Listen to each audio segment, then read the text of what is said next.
आप लोग आज इतनी सर्दी में, कड़कती ठंड में यहाँ आई हैं, मैं आपके जज्बे को सलाम करती हूँ। और आज बुड्ढा खेड़ा में मंजूरुल उलूम मदरसे में ये जो प्रोग्राम मुनक्किद किया गया है, इस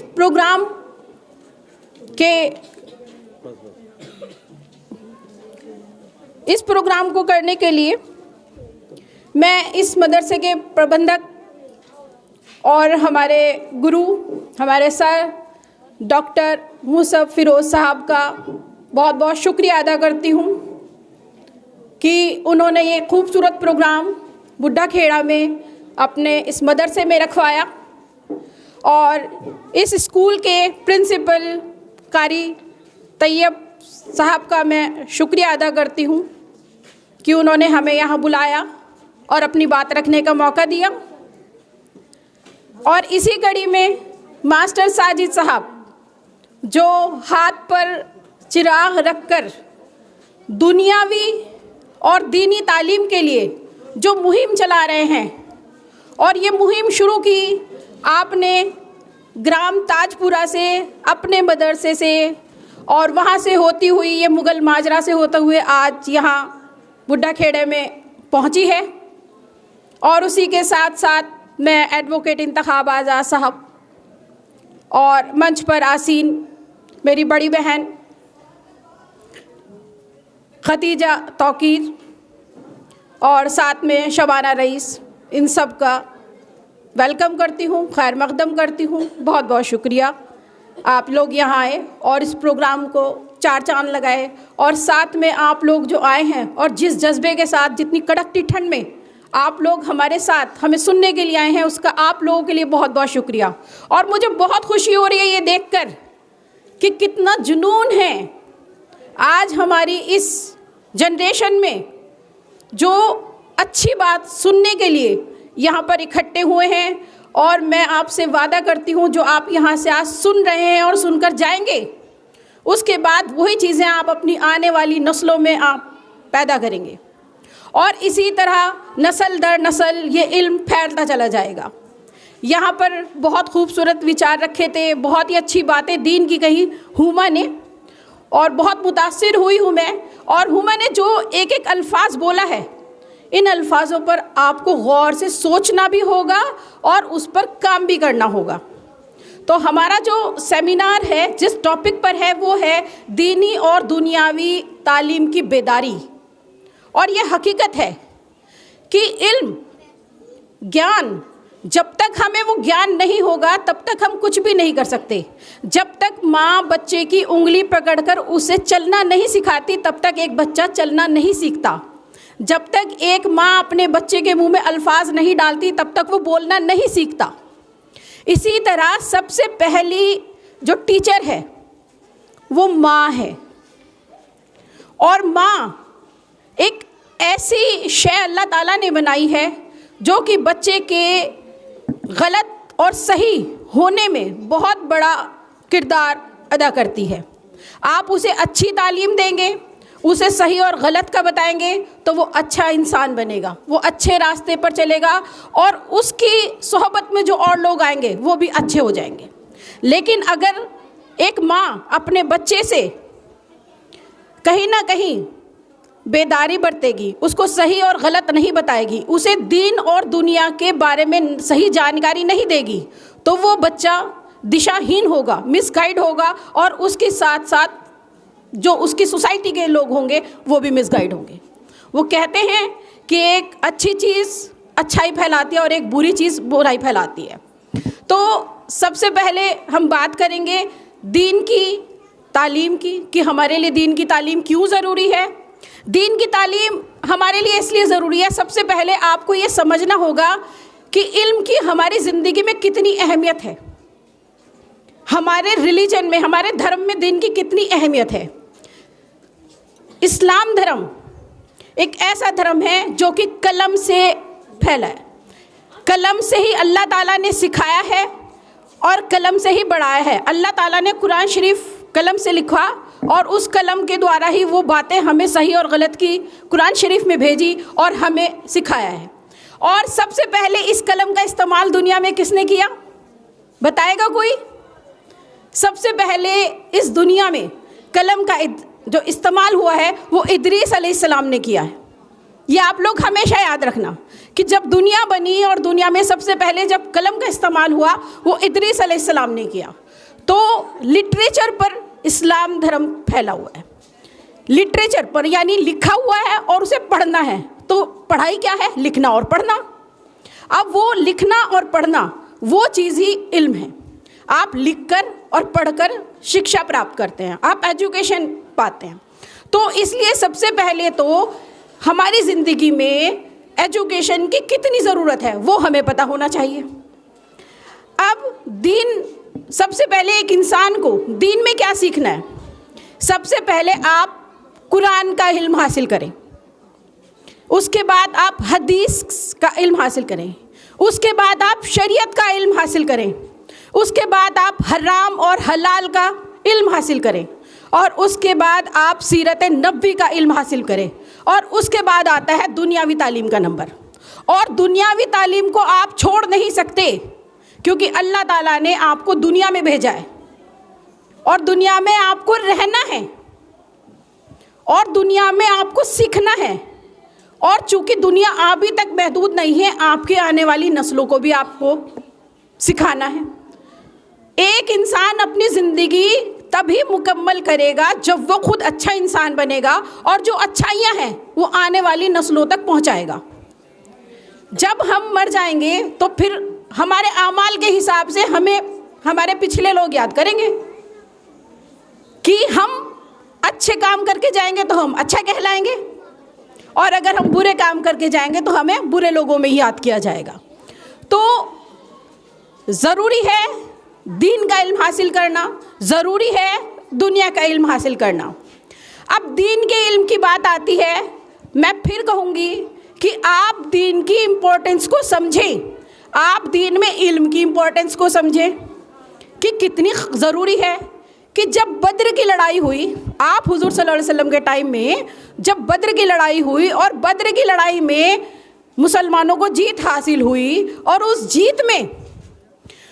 जीत में 70 काफिरों को बंदी बनाया गया और उन्हें बंदी बना करके मदीने ले जाया गया।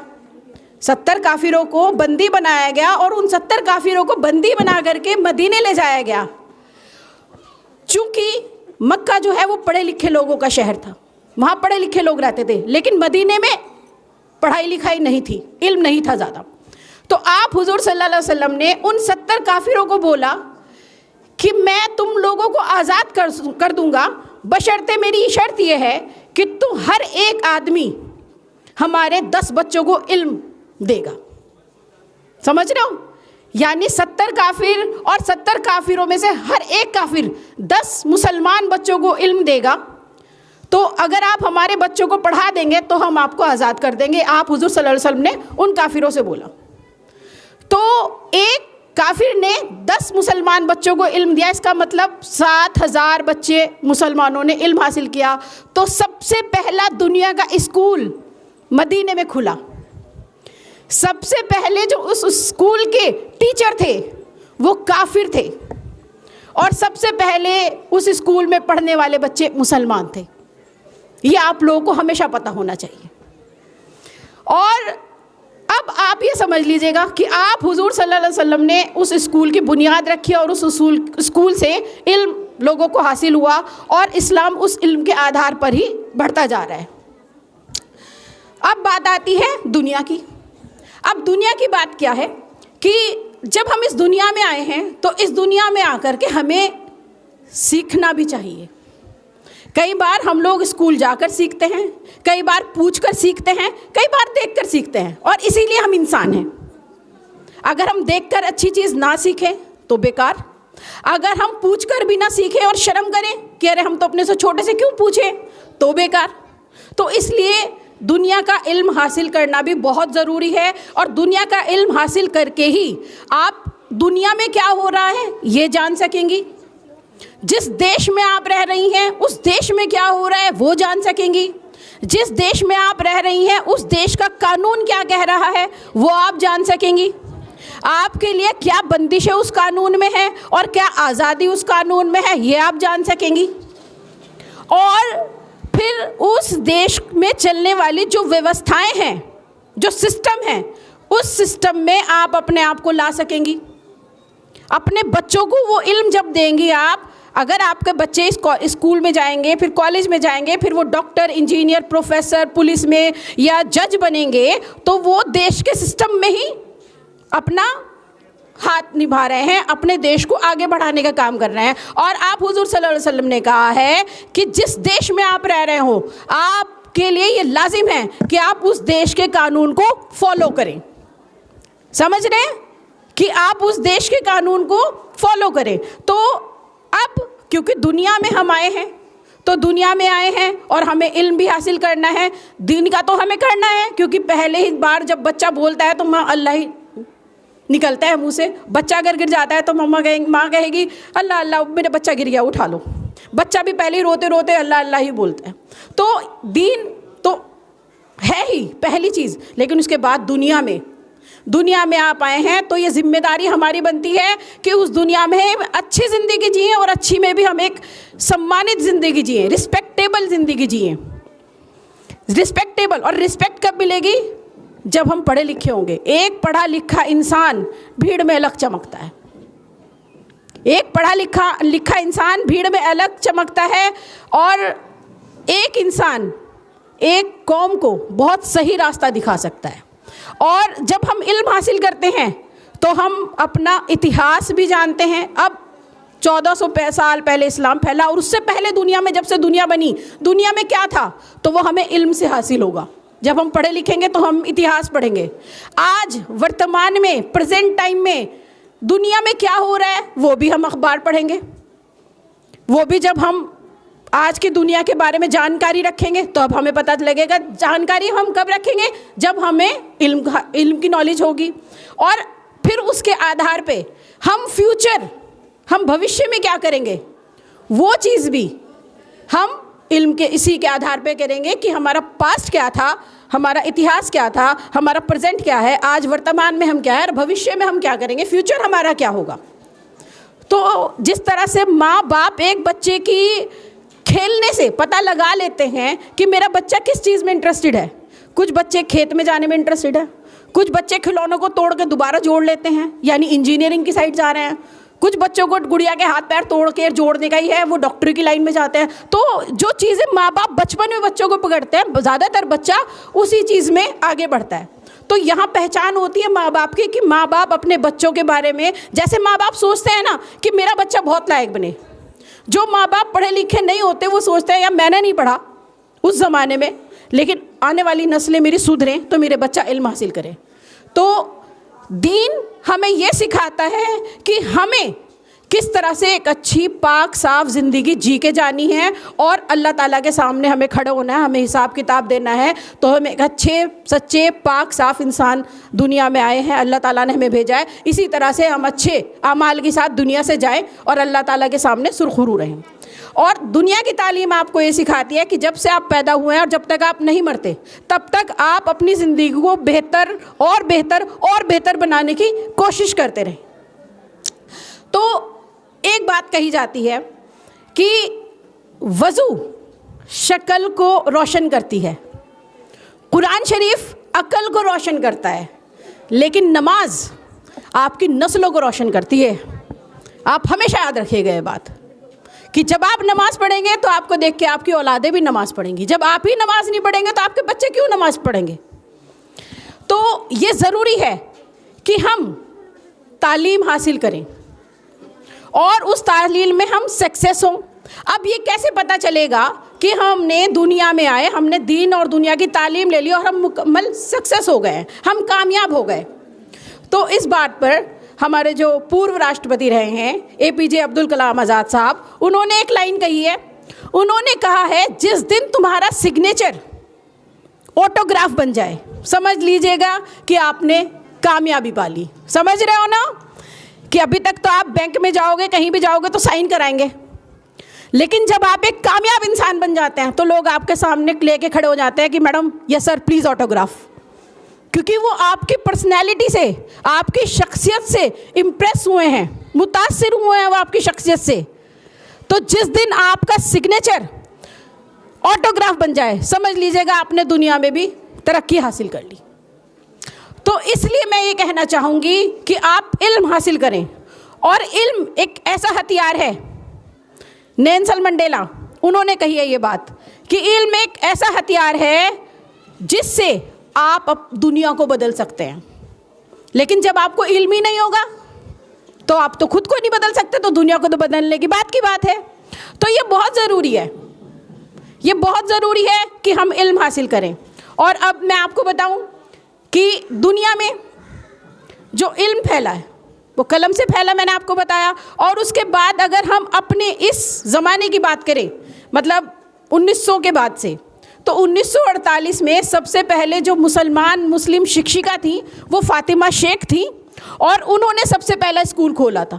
ये भी मैं आपको बता दूं ताकि आप लोगों को पता चलना चाहिए कि मुसलमानों पहली टीचर कौन रही हैं। नाम सुने किसी ने? तो जो फातिमा शेख थी वो 1948 में उन्होंने सबसे पहले जो है दुनिया की पढ़ाई लोगों को देने की, औरतों को, बच्चों को देने की कोशिश की, शुरुआत की, और वहीं से फिर स्कूल खुलते चले गए। इसी तरह सावित्रीबाई फुले थी, जिन्होंने सबसे पहले जो वंचित समाज है उनको एजुकेशन देने का काम किया।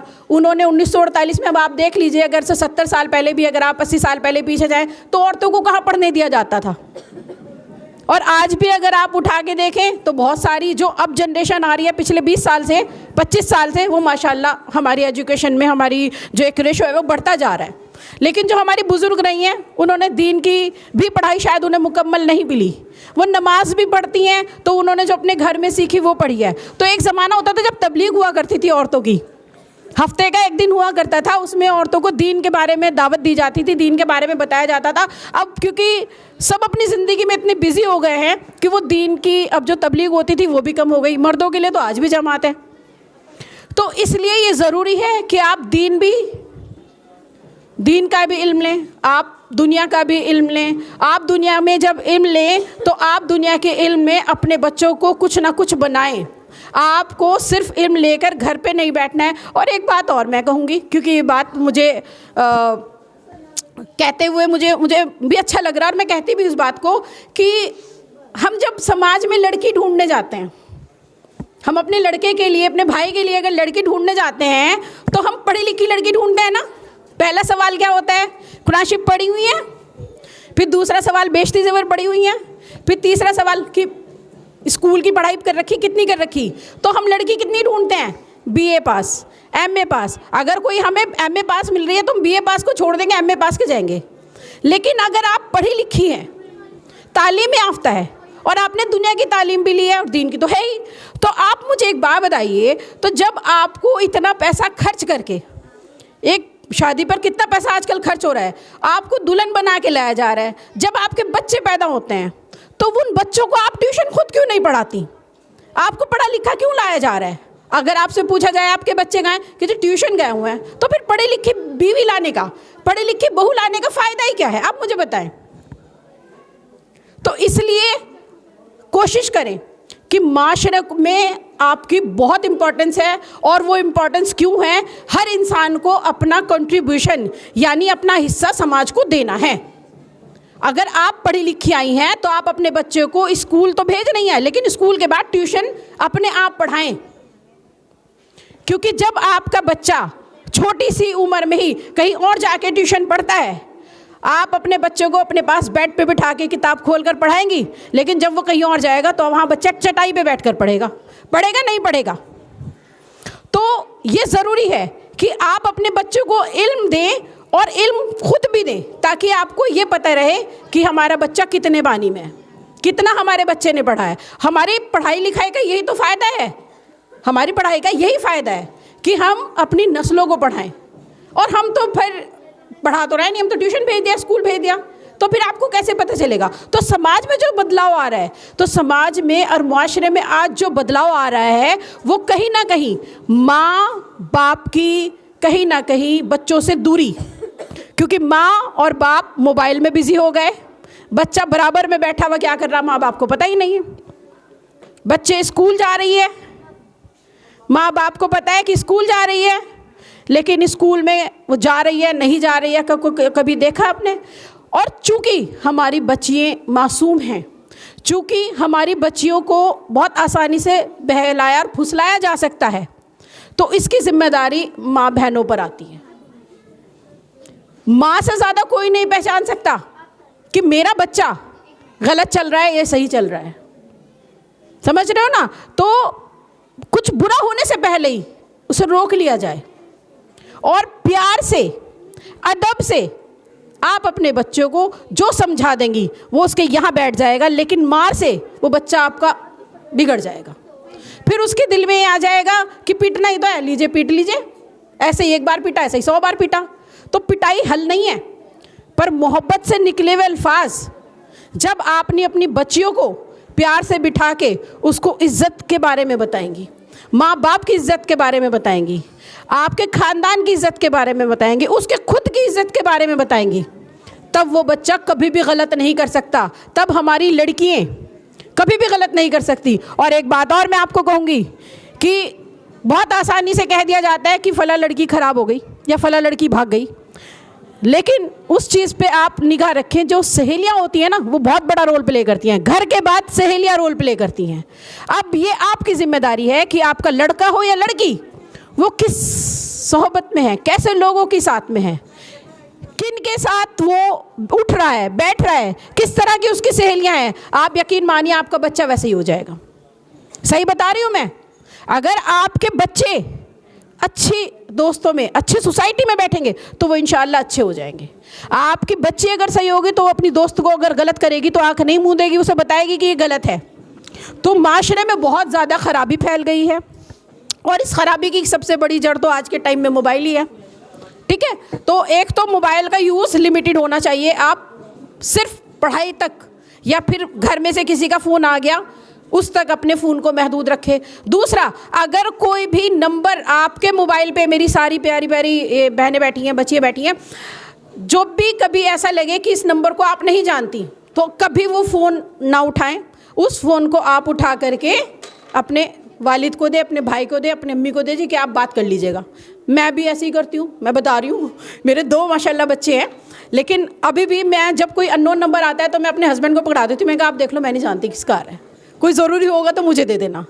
तो उससे क्या होता है कि कई बार अगर कोई नंबर गलत आ गया और कोई लड़की बोल पड़ी उस नंबर पे, तो फिर वो पीछे वाला परेशान करने लगता है, करता है ना। दूसरी बात, एक आप कभी भी जो कहते हैं ना कि फ्री में घर बैठे हुए नौकरी पाएँ, घर बैठे हुए 10-15 हज़ार रुपये महीना कमाएं, या आप फ्री में ऐसा कुछ कर लीजिएगा, तो मैं आपको एक बात बताना चाहूँगी कि आप कभी भी इन पचड़ों में मत पड़िएगा। क्योंकि वो जैसे ही आपके पास एक नंबर आएगा, वो हैंडबिल से बांटते हैं ना, पम्पलेट बांटते हैं, तो जैसे ही आप उस नंबर पे कॉल करेंगे आपका नंबर पहुँच जाएगा, एक जो भगवा लव ट्रैप चल रहा है उसमें पहुँच जाएगा, और फिर आपको वो लोग कॉल करना शुरू करेंगे। आप 1 बार कट करेंगी, 2 बार कट करेंगी, 3 बार कट करेंगी, फिर शायद कहीं ना कहीं बात शुरू हो जाएगी, और फिर आप अपने घर को, अपने समाज को, अपने लोगों को छोड़ करके, बहुत सी माशरे में लड़कियां जा रही हैं जो गलत है बहुत ज़्यादा। दूसरी बात यह है कि अब सवाल ये उठता है कि हम अपनी बच्चियों को इस बिगड़ते हुए माशरे से प्यार से समझा सकते हैं। अपनी बच्चों पे नज़र रखिएगा, आप उन्हें प्यार से समझाइएगा आप, और उनको दीन के बारे में उनको घोल कर पिलाइएगा। मैं तो ये कहूँगी, क्योंकि जब इंसान को अल्लाह का डर होता है तो वो गलत करने से पहले 100 बार सोचता है। और हर बड़े से बड़े जुर्म की जो शुरुआत होती है वो झूठ से होती है, और एक माँ सबसे पहले पहचानती है जब बच्चा झूठ बोलता है कि हाँ ये झूठ बोल गया यहाँ पे। ठीक है, तो इसलिए सबसे बड़ी जिम्मेदारी हम महिलाओं की आती है, हम औरतों की आती है, और ये हमें कोशिश करनी चाहिए कि हम अपने बच्चों को सच बोलना सिखाएं। अगर बच्चों को बोलो कि तुमसे अगर गलती हो गई हमें बता दो, हम उस गलती को सुधार देंगे, हम शायद तुम्हें वहाँ रोक लेंगे। लेकिन बच्चा अगर गलती पर गलती किए जा रहा है और आपको छुपाया जा रहा है, क्योंकि इंसान एक झूठ छुपाने के लिए 100 झूठ बोलता है, और वहाँ से वो गलत तरीके से निकल जाता है। तो इसलिए मैं आपको ये कहना चाहूँगी कि आप अपने बच्चों को अच्छी परवरिश दें, आप उन्हें अच्छा इंसान बनाएं, सच्चा इंसान बनाएं। आप उन्हें दुनिया की तालीम देंगी तो वो दुनिया में बहुत कामयाब होंगे इंशाल्लाह। जैसे माशाल्लाह हमारे साजिद भाई हैं, जो बीड़ा इन्होंने उठाया है, एक शख्स मास्टर साजिद हसन साहब ताजपुरी, उन्होंने जो बीड़ा उठाया है, एक शख्स है ना, लेकिन हम जितने दिनों से जा रहे हैं माशाल्लाह ये कारवां बढ़ता जा रहा है और कितने लोगों का फ़ायदा हो रहा है। इसी तरह से माशरे से अगर इसी तरह से पढ़े लिखे इंसान निकलते रहें अपने माशरे को संवारने के लिए, तो मैं आज इस बात की आपको गारंटी देती हूँ कि माशरा इंशाल्लाह कभी पीछे नहीं जाएगा, कभी गलत रास्तों पे नहीं जाएगा, इंशाल्लाह दिन बर दिन तरक्की करेगा। और आने वाले टाइम में हमारी बच्चियाँ ही हमें बताएंगी कि शायद मम्मा आप लोग यहाँ गलत हो गए। तो इसलिए ये बहुत ज़रूरी है कि आप दुनिया का भी इल्म लें, दीन का भी इल्म लें और उस इल्म को फैलाएं, अपने तक महदूद ना करें, क्योंकि इल्म एक ऐसी चीज़ है जो फैलने से बढ़ता है, जो फैलने से बढ़ता है। जब आप कोई चीज़ पढ़ती हैं तो शायद कुछ टाइम के बाद भूल जाएंगी, लेकिन जब आप उस चीज़ को अपनी ज़िंदगी में प्रैक्टिकली करेंगी तो आप उसे कभी नहीं भूल सकती। अगर मैं आपको आज एक सब्ज़ी की रेसिपी बता दूँ कि इसको ऐसे ऐसे बनाना, तो आप भूल जाओगे, लेकिन जब मैं आपको वो चीज़ बना के दिखाऊंगी ना तो आपको वो ज़िंदगी भर याद रह जाएगी, क्योंकि वो आपके दिमाग में छप गई।